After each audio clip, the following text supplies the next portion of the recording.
ஓம் ஸ்ரீ சாய்ராம். என் அன்பான சாய் சகோதர சகோதரிகள் அனைவருக்கும் அன்னையர் தின நல்வாழ்த்துக்கள்.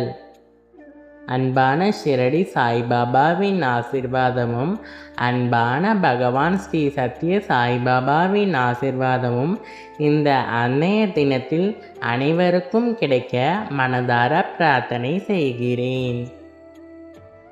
எவன் ஒருவன் தனது தாயை நேசித்து தனது தாயின் அன்பை பெறுகிறானோ அவனே உண்மையான மனிதன்.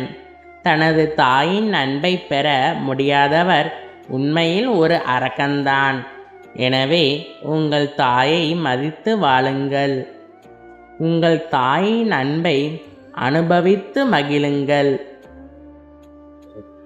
தாயின் மகிழ்ச்சிக்காக உங்கள் வாழ்க்கையை அர்ப்பணிக்கவும். நீங்கள் எத்தனை பட்டங்களை பெறலாம், நீங்கள் எத்தனை புண்ணிய செயல்களை செய்யலாம், ஆனால் உங்கள் தாயை பிரியப்படுத்தாவிட்டால் அவை அனைத்தும் பயனற்றவை என்பதை நிரூபிக்கும். இந்த உலகில் தாயை விட உயர்ந்தவர் யாருமில்லை.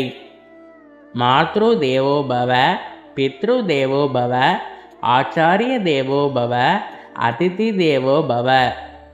உங்கள் தாய், தந்தை, குரு மற்றும் விருந்தினரை கடவுளாக வணங்குங்கள் என்று வேதம் அறிவித்ததன் மூலம் தாய்க்கு மிக உயர்ந்த முக்கியத்துவத்தை அளித்துள்ளது. இந்த உலகில் தனது தாயை நேசிக்காத ஒரு மகன் இருக்கலாம். ஆனால் தனது மகனை நேசிக்காத ஒரு தாய் கூட இருக்க முடியாது. அவர்களுள் கருத்து வேறுபாடுகள் இருக்கலாம். ஆனால் தாய்மை அன்பு ஒருபோதும் குறையாது.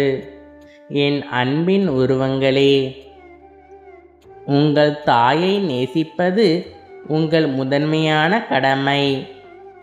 தெய்வீக சொற்பொழிவு மே 6, 2023. தாயின் அன்பை இழப்பவர் யாருடைய அன்பையும் சம்பாதிக்க மாட்டார் என்கிறார் பகவான் பாபா. பகவானின் அற்புத செய்தியை கேட்ட அனைவருக்கும் நன்றி. ஜெய் சாய்ராம். அல்லாஹ் மாலிக்.